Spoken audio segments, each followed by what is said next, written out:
Dernière ligne droite, mesdames et messieurs, les élections c'est ce dimanche 23 décembre 2018 et pour cette émission Tous aux urnes, nous allons recevoir Mpambia Musanga Didier, candidat à la députation nationale. Je vois que lui n'est pas double brassard. Pourquoi? D'abord, très heureuse de vous recevoir.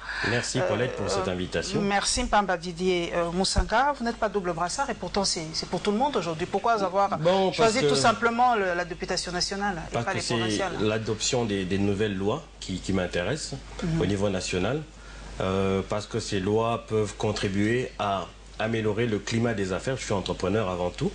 Et aussi améliorer le sort du plus grand nombre des Congolais. Pas double brassard du tout. Oui. Donc, candidat numéro 292 dans la circonscription de la Lukunga. Avec lui, nous allons en tout cas parler de cette période cruciale, charnière que nous vivons maintenant. Question clé que l'on pose à chaque candidat, d'ailleurs même vos électeurs, j'espère que vous l'ont déjà posé. Vous êtes avec votre base dans la Lukunga. Pourquoi avoir choisi Martin Fayulu comme candidat à la présidence? Vous demandez d'ailleurs de voter pour Martin Fayulu, j'ai déjà vu l'affiche. Bien sûr. Pourquoi avoir choisi Martin Fayulu? Martin Fayulu, pour moi, représente la constance dans le combat. Et il représente une alternance au système qui est actuellement. C'est quelqu'un qui a des convictions et qui n'a jamais eu à aller à gauche ou à droite. En plus, pour moi, c'est un entrepreneur. Donc, au-delà d'être politicien, il a une profession. Si demain il arrête de faire la politique, il peut retourner à ses affaires. Je pense que c'est nécessaire que les gens ne fassent pas de la politique une profession. Il est nécessaire qu'on change un peu cette image de l'homme politique qui vient à la soupe, qui vient pour essayer de grappiller quelque chose sur le système au lieu d'apporter des changements qui peuvent améliorer le sort du plus grand. Je me permets de vous appeler Didier. Oui, allez-y. Ouais. Didier, vous avez parlé de la constance de Martin Fayulu et beaucoup d'ailleurs nient ça par rapport aux accords de Genève. Beaucoup disent que les accords sont déjà caducs. Vous avez vu la dernière position de la MOUCA qui demande à aux Congolais et aux Congolaises de voter avec la machine. Pourquoi ce revirement? Parce que là, ça crée une tension terrible entre Kash et la MOUCA. Il n'a jamais été question de boycott. Je pense que dès le départ, la MOUCA est essentiellement au niveau de la dynamique de l'opposition que préside Martin Fayulu. Il n'a jamais été question de boycott.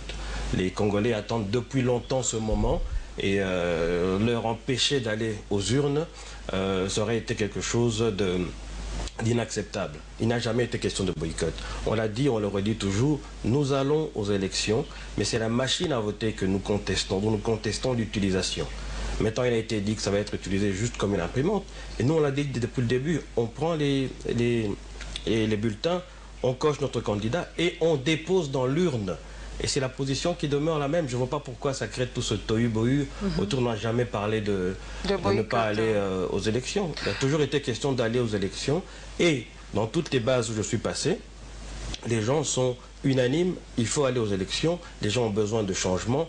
Il est hors de question de repousser ou de retarder cette échéance. Candidat numéro 292, qu'est-ce que vous allez dire à votre base le dimanche devant cette machine? Comment doit se faire? Parce que ça crée toujours un flou. Moi, je fais qu'on explicite. On peut expliquer 1000 fois, il n'y a pas de problème.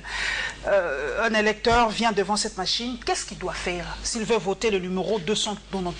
Pratiquement, vous lui demandez de faire quoi? D'abord, on dit que c'est une imprimante. On imprime le bulletin. La personne coche son candidat président numéro 4, qui est Martin Fayulu. Il cherche son député national, qui est Didier Mpambia Musanga, le numéro 292. Il cherche son 292, 292, oui, 292 pour les Belges.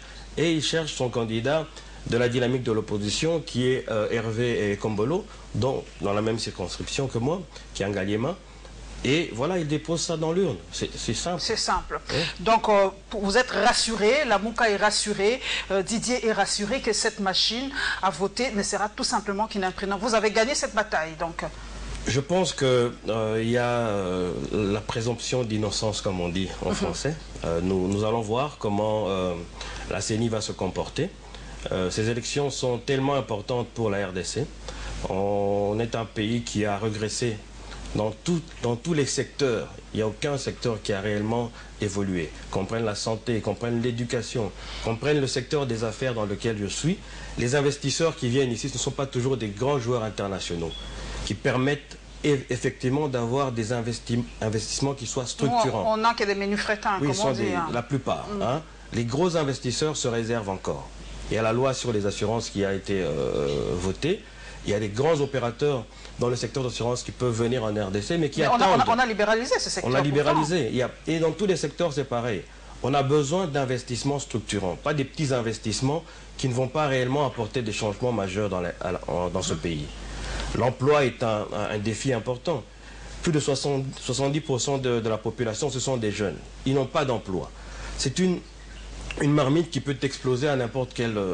il y a une grogne sociale qui est en train de couver. Si on ne prend pas des décisions adéquates rapidement, on va droit au mur. Et ça va hypothéquer l'avenir de ce pays pour les 10 prochaines années. Vous êtes entrepreneur. Moi, j'ai suivi un documentaire sur une chaîne étrangère qui a une usine de montage de Hisense à Cape Town par les Chinois. Moi, je me pose la question, pourquoi les Chinois ne parviennent pas à créer cette usine de montage, par exemple, ici en RDC? Qu'est-ce qui manque? Vous êtes entrepreneur, expliquez un peu à cette population. Qu'est-ce qui manque? Voilà pourquoi, en tant qu'entrepreneur, je viens pas d'abandonner parce que j'ai toujours mon entreprise qui fonctionne. J'ai des collaborateurs en tant que leader que j'ai formés durant ces 10 années qui ont la capacité de faire prospérer l'entreprise. Voilà pourquoi, en tant qu'entrepreneur, je prends cette décision d'aller où on prend les décisions, où on peut voter des lois qui vont réellement attirer des investisseurs, les gros investisseurs capables d'investir et de changer l'environnement socio-économique congolais. On ne peut pas se permettre de rester à la traîne au niveau des nations qui sortent de la pauvreté en Afrique. Le climat des affaires n'est pas du tout bon. Sur 154 pays, je pense qu'on est le 152e pays. C'est inadmissible. Et les mesures qui sont prises ne permettent pas réellement de sortir. S'il y a une corruption qui est généralisée, s'il y a une taxation excessive des entreprises qui viennent ici, s'il y a des petites entreprises congolaises qui essaient de s'en sortir et qui sont asphyxiées par des taxes, par des agents de l'État qui ne comprennent pas que quand on asphyxie une entreprise congolaise, c'est des personnes, une dizaine, une vingtaine, une trentaine de personnes qui vont au chômage. Ce sont des familles entières qui sont touchées par ce genre de décision. Il est temps, à mon avis, qu'il y ait aussi des lois qui permettent de promouvoir l'entrepreneuriat local. Le Congolais de nature est très entreprenant. On peut dire ça, il a l'esprit d'entreprise. Mais il faut qu'on puisse mettre en place des systèmes ou bien des conditions qui lui permettent réellement de faire pérenniser son entreprise, de la faire grandir. Si on prend un pays comme le Nigeria, il y a une discrimination positive qui se fait par rapport aux entrepreneurs ici, locaux. On privilégie les étrangers. Voilà, je ne dis pas qu'il faut chasser les étrangers, non, je pense qu'ils ont leur apport. Mais parallèlement, il est nécessaire que rapidement, on prenne des mesures pour que les entreprises congolaises puissent réellement prospérer. Parce qu'elles créent de l'emploi, parce qu'elles permettent à des entreprises, à des familles de vivre. Et on ne peut pas admettre que dans un pays qui est le nôtre, quand on regarde les associations d'entreprises et tout en RDC, les entreprises congolaises ne sont pas les plus grandes contributrices au développement de ces associations-là. Candidat 292, vous voulez aller à l'Assemblée nationale. On aimerait bien savoir, parmi vos projets de loi, qu'est-ce que vous aimeriez bien qu'on change? Qu'est-ce que vous voulez proposer de nouveau à l'Assemblée nationale? Premièrement, c'est des lois qui permettent de favoriser un climat des affaires qui permettent aux grands investisseurs internationaux de venir investir dans des secteurs structurants comme celui de l'agriculture. Les mines, on en parle tout le temps, mais il y a le tourisme aussi. Il y a la pêche industrielle. Il y a beaucoup de secteurs qui peuvent permettre de développement pour la main-d'œuvre locale congolaise. parce que l'emploi est un problème majeur. Et tous ces chômeurs-là peuvent demain devenir, comment dire, c'est un terreau pour une révolution qui ne sera pas du tout pacifique. Didier Tolobano na lingala, to kende pe na lingala les appels langue nationale, aux entrepreneurs, to yebi aux na magazine na yo optimum ya munene au sala ba atelier ba conférence ebele to landaka yo, moi d'ailleurs j'en ai participé na moko déjà, mais pour la nini au lingi ko tika musala wana entrepreneuriat au kota kuna na assemblée nationale. Est-ce que ça te façon ya ko localiser sur mbongo place aux alliés aux mbongo te olingi susu okende place mbongo ezali pour salaire balobi ali $6,000 ceux qui 8,000 ceux qui 12,000 to yeba na biso pété malam yo lingo kende kuna pona ni soki natali kaka pona ngamoko na osala musala na politique te na otala pona bana ya bana na ngai mboka ndenge zo kende boy to kende libulu na jo ata secteur na ngai ya entreprise ebele oya ba congolais et ko osala plus de bénéfices que eux aussi à l'élo. Mais environnement des affaires, climat des affaires, ils ont mal à monter. Ceux qui dans l'ongo on a mandeko, bavandi na ba quartier nyo, on a ba Kanluka, bavandi na ba quartier du 20 mai, bavandi na ba Mongafula. Situation na bango, ils a passi na passi. Passi zo ba kisamaka likolo passi. Tant classe ya malonga pona bana, ezate. Place ko za ba soins de santé ya malanga, ezate. Musala pe ezate. Bazomona passi. Batouana soki to continuer boy lobby et vous allez passer pour na yo nanga na bato bazo sala et vous créer ba frustration mo ezala tellement makasi que ko sala trouble na mboka mobima so to lingi to freiner makamboana et sengeli to sala changement na lobby na slogan nanga bizaleli pour expliquer à mon ami ngana tout nos questions bizaleli des changements donc congolais azali nezaleli mabe bizaleli ezaka pa ya ba dirigeante bisope banamboka ezape banamboka nazo bizaleli neto ya corruption ezali moko ezo mema ba problème ebele mutani ko investir na mboka na bino yori ya persona no mo mbongo ou bien 20% pona o lia yo na famille na yo soki mutona sali investissement na mboka na bino et ko créer ata ba 2000 ba 3000 emplois et au servir na ba tebele pona ezali ya mutu moko batebele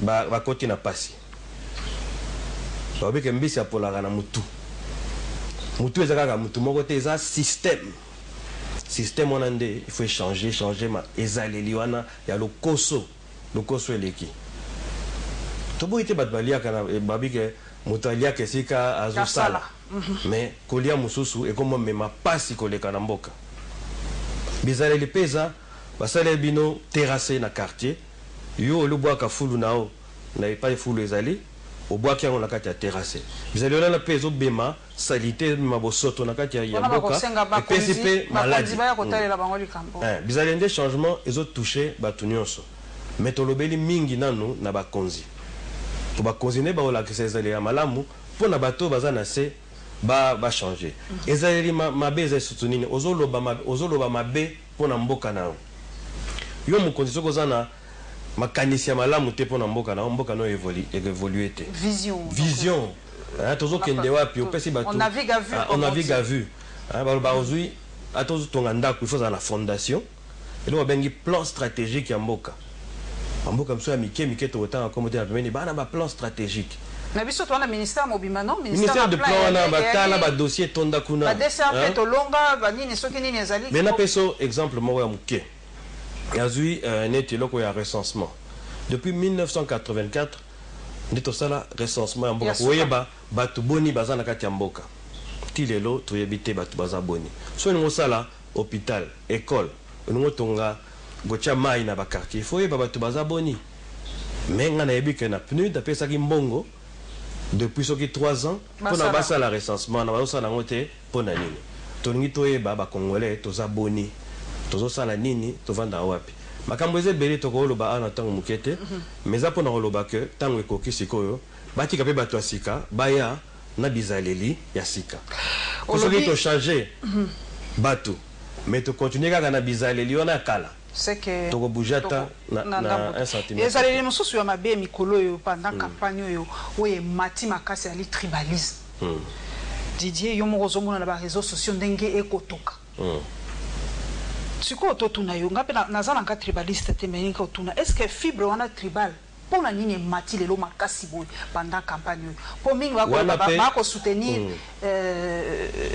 Fayulu po azampangi mususu bako soutenir Tshisekedi bite mpangi na Chiluba balobaka ndenge nini est-ce que ça raison wana na yebite soko za mpangi ya Martin Fayulu po ekomika ka ndenge wana soko zo soutenir Fayulu c'est que zampangi donc raison wana te etindi yo soutenir Martin Fayulu le bel abisso dans le tribalisme ngai na koli boy papa nanga za ko sana administration territoriale donc na vandi na Kivu dans le bapé mon Swahili na vandi na ba Congo na vandi na ba province nyonso ya Congo so une entreprise na ngai so moniata batomi balé baza ekolo na ya ngai loba batongo baza batomongo baza na méritocratie bakama tribalisme on a bien oteme tribalisme eye mikolo eza bato bazoni ngo diviser ba congolais pour na ba profiter to fungola miso congolais to bala na a muluba bali mu Congo na komana biso ya démocratie Rossi Chimanga aza muluba na nyoyo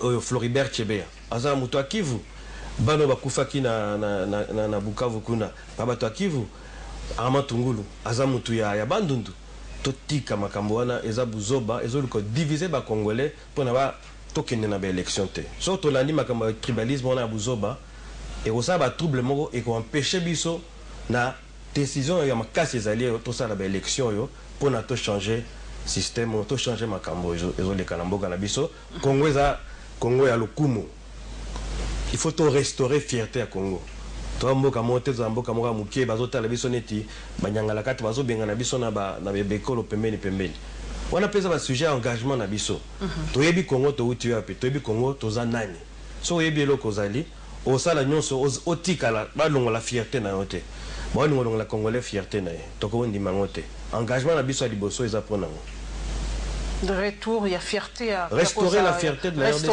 tamboka ya pa maté ata mboka moko ba nefo eza na pembeni ya biso ekosaka na Congo te ata moko te on a vraiment des sujets dans la liboso engagement politique tozongisa lokumba congolais mais pour congolais zonga la fierté na ye il faut na noalia malamu il faut tanga malamu il faut za na santé ya malamu bakamuno so netikali oya na sima mais elo pesa na mutu ya mingi il faut za na état de droit justice injustice eleki et même des désordres na mboka so za na moi le meilleur ba respecter yo biso tant que to to respecter mutu pona le meilleur na été donc souvent na mbongo mais mbongo ndenga zoli yango eza mbongo valeur te eza motokite eza mbongo ya bomi batu asali makambo mabe to on a besoin de restaurer fierté congolais to zongela ndenge tozalaki na circonscription ya Lukunga kuna bazobenga ngo poule de la mort batu bazali ebele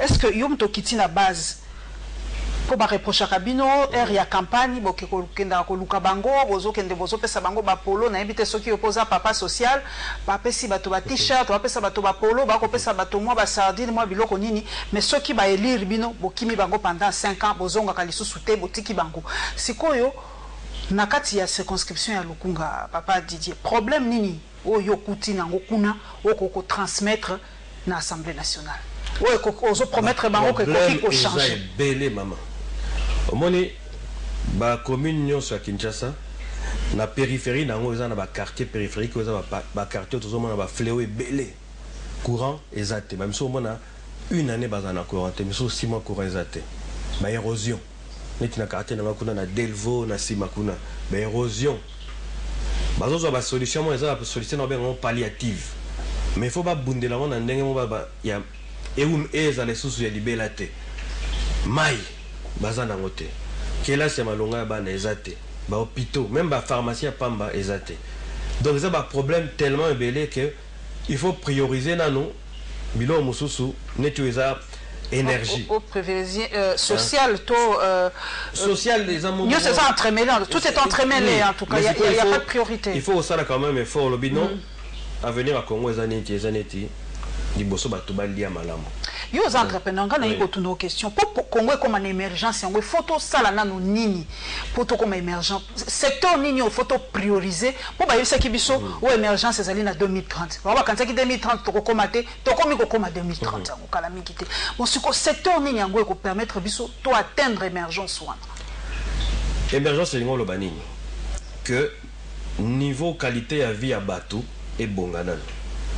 Là, il faut prioriser nos bananes nous dans l'agriculture. Pour ça, si on sait l'agriculture, tu bénis dans le moussala et puis tu as long nzala. Pour tout ça, long nzala, à quoi bando kanisa lobby. Congolais mikolo osanini azokansana na rolia nini lobby. Kutulelo kaka. Ala mouye lelo kutulelo elo kwa koleza. Tolonga la nzala. Après on a éducation.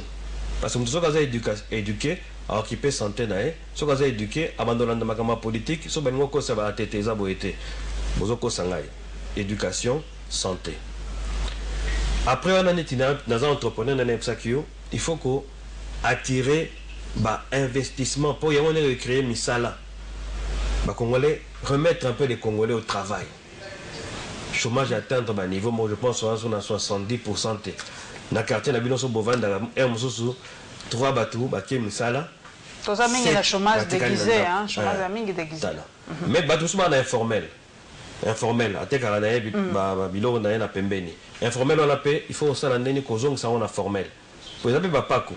Pour l'État pour et ton banzela pour ça la bilo que ça a besoin de payer la taxe impôt. Ah ouais, pour l'instant bazo asphyxier ba entreprise. Or ceux qui bateau ça là, bah quand taper dans impôt ba particulier mais particulier ça ça la té ba individu. OK ne senga ni. Grand-père dans ça ba on fout à pas quoi. Pas comme vous avez dans la série bah $2 équivalent à $1. Mais ce boza net Kinshasa toi peu avec 12 millions de personnes. Ils ont déjà ba revenu moi ils ont créé pour dans l'État. Et ça, tout ça, on a dit plan, il y a président Martin, on a il faut expliquer l'étape nyonso, où il y a ça, pour une émergence et pour permettre de développer Mboka na biso na mikolo ezoya. Pour développer Mboka, donc au Sengi Batouba voté candidat numéro 292. Mais tous les émissions, les émissions en campagne, particularité na yo nini par rapport à candidat Moussoussou. Ah les émissions za komite kamoke. C'est que ceux qui m'ont aïrobi na kopona 292 pourquoi? Pourquoi je dois choisir Mpambia, pas quelqu'un d'autre? Question est malamu d'abord naza na expérience ya Moussala. Dans sa preuve, dans une entreprise, dans une bande qui a 5 collaborateurs, ce qu'on a commis à 40 collaborateurs. Tous ont créé richesse, tous ont créé emploi dans l'environnement de Lobby na ba loi to permettre pe secteur ni no to ko ça ba ko bendisa ba investissement pour na créer ba emploi et belé. Pour na longo la paix ba congolais na pas sur bazanango. Et puis dans bêta c'était mingi au moni na élection yo de toute façon on a 15 000 candidats au couloir de la mort. Mais bateau ba voter Moussa bango zali batuna mutoyo tozo voter cursus na parcours na ya salani ni ya utiwa. Mais l'Assemblée nationale kuna que là c'est ça lango penza lisusu na tina ba étude tozo pesa impression que ba étude za lango na tina chancellor ko pamba na Kinshasa. Wana nde tozo bebi samboka mama Paulette. Wana nde to bebi simoka. Député mobimoko ta na assemblée ozaka wana babi oui otomboli Musapi. Non otomboli Musapi. Faut wana faut ya seli mutu par rapport ya critère payango bizalé des changements payango wana. Bati ko voter pour un t-shirt, pour une casquette, pour moi 5 000 francs ou bien 2 000 francs. Bati ka sentiment pe pourquoi azan de kopoto tribu yango. Ceux qui mutoya pesi 5 000 francs. Si on a besoin, le joango. Ezambo mboka ngala loba ezambo mboka boli yango. Kasi tango kota yo moko na kati ya urne wana na isoloir wana voter utile, voter pour na webi ke papo ne na monier na makanisi za nango. Na oya sala déjà lobia osala ngai oleka wana. Bon voter pour la loyauté, bon voter pour la Elengyambon, voter pour la polo t-shirt. Bizarre des changements payés, yangoan. Yangoan. Si quoi toza kolobela toza ko kende malem vers suka papa Didier. Élection yango eza kokoma to yokaki sango semaine passée que ba machine ezika ki ebelé mais qu'on nanga rassuré biso lobi 4000 machines et commis déjà pour la ville à Kinshasa. Est-ce que yo moko nengo za nous assure que le 23 ba élection ekozala? Est-ce que ça ko rassurer bato ba ngi ba voter 292 que ba bima dimanche élection ezali?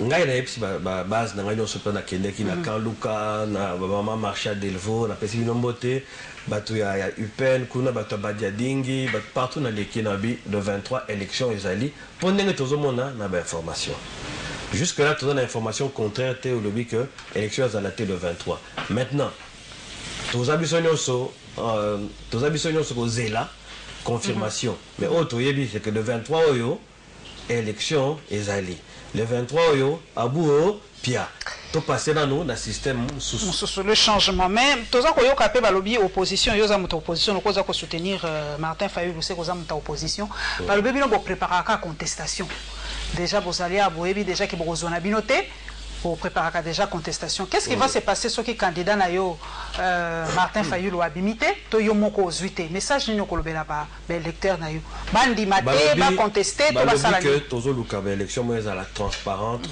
et za la paix crédible hein tozo luka ngo tozo lo bango depuis kala ezaka ko na ba élection pour bossa na ba élection té est-ce que bato bazo organiser élection bazana optique wana paix toi na posate makila ba congolais tanga pona buzoba on a aussi un leader nyonso politique o bazana ba fonction politique tant en opposition que dans pouvoir to sakana na makila ba congolais té le 23 oya to luka to sa ba élection moko et la transparence so muto aleki batika ya leka to luka désordre té ba tendance c'est là que ça déjà ndenge peuple eza à bout peuple lingi susu buzoba té to respecter peuple parce que cause à mukonzité ce qui peuple l'ignote toyokana et si kawana bon yo Martin Fayulu azali vraiment au top selon toi parmi les sondages au kiti déjà yo moko pe olanda ki babilili voilà on débattait je vais internet na tout na be tuna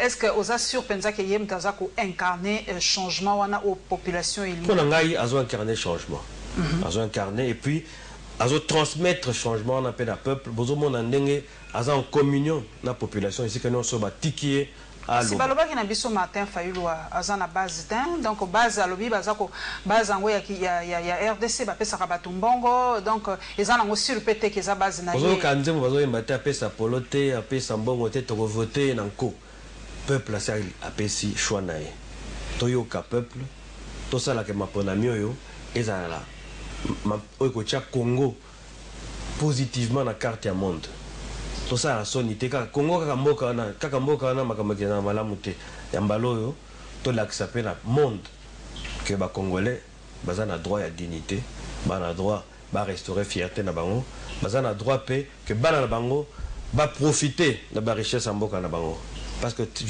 jusqu'ici richesse à Congo ils ont profité là ba paya mingi na moi portion moka muke ya ba congolais l'oligarchie congolaise o bazo kanisa ke bazo lia malamu te bazo lia ba miette pour ceux qui mboko eza na ordre ceux qui mboko eza structuré même moi mike bazo zwawana bazo na moi encore fois 20 fois 100 familles to zongela na no code minier pour ozali mutu ozali entrepreneur ozali pe mutu Martin Fayulu toyoki déjà que ceux qui ont certifié biso que ceux qui Martin Fayulu à l'équipe a remodifié les sous code minier pour mindele ba sepelité na code minier ya sika oyo est-ce que ça y a solo likambola to akoyoka bon code minier ça est vraiment très complexe hein to go résumer en quelques minutes à té et ça très complexe et ça na ba clause mususu où ils sont vraiment avantageux pour la Congo, pour la population congolaise. Est-ce que vous dit par exemple que entreprise minière et tout le monde est aux Kolwezi, tous en a 60% ou 65%, il y a réserve mondiale, il y a coltan. On a la route Kolwezi. Mais Kolwezi, il y a un mboka moko quelques villas, mais dans richesse aux en Kolwezi cause à la ndengoanate. Donc, l'entrepreneur minier, il faut redistribuer moins richesse dans mboka. Il faut pas tout ça aneti bato bazaka kawana pona ko raser makamunyo so muninga salaki avant. So muninga salaki lo mo eza malamu pona mboka. Soko ye après otalina no analyser. Il faut kota na kati ya code minier ko analyser ba clause oyo ezo avantager pe population. Ba clause peut permettre biso to attirer ba investissement moko o ko bongisa place mine ezali tout le monde a évolution et a vie à la population. Ok. Donc, Didier Pambia, lobby secteur à l'ébosser photo les années agriculture pour ceux qui tolé, totondi, ou maintenant, le dernier message, nous sommes en train d'atterrir. Regardez vraiment cette caméra. Adressez-vous à votre base. Les élections, c'est dimanche. Votre message de la fin, Didier Pambia. Donc, bana lukunga, ndenge na lobele bino déjà, bo voter na loyengete. Le 23 décembre, élection ezali. Tokende massivement na ba urnoana. Tokoché candidat nabiso numéro 4 pour la présidence, 292 pour la députation nationale. Boya et Belé. Tous un problème on va bengi seuil. Bovanda nanda koute parce que élection eza pour l'avenir, il y a bana nabino. Eza likambu, il y a mabele. Botika nanda koute. Botika nanda kote eza likambu ya mabele. Donc pour na Pambe Moussanga Didier, tu voté candidat numéro 4, candidat du changement, tu voté candidat numéro 292 dans la circonscription de la Lukunga. Donc merci à Didier, à Pambe. En tout cas, je crois que le message est réellement passé. Nous sommes vraiment à la dernière ligne droite. Déjà ce dimanche, ce sont les élections qui se tiendront, les troisièmes élections en tout cas, qui se tiendront en République démocratique du Congo. Pas d'abstinence parce que Didier l'a dit, cette histoire de seuil, on doit vraiment en tenir compte. Ne restez pas chez vous à la maison, sortez, parce que cette fois-ci les élections c'est avec la MAV, sortez et votez. Merci donc à Alain Bolikango, merci à Maurice Gigandou, merci à toute la régie, Papi Mandeke et tout le monde à la régie finale. Nous nous retrouvons sûrement, je crois que vous devez courir pour venir vraiment expliciter votre message, parce que d'ici dimanche, nous avons le pouvoir de changer les choses. À bientôt. Merci.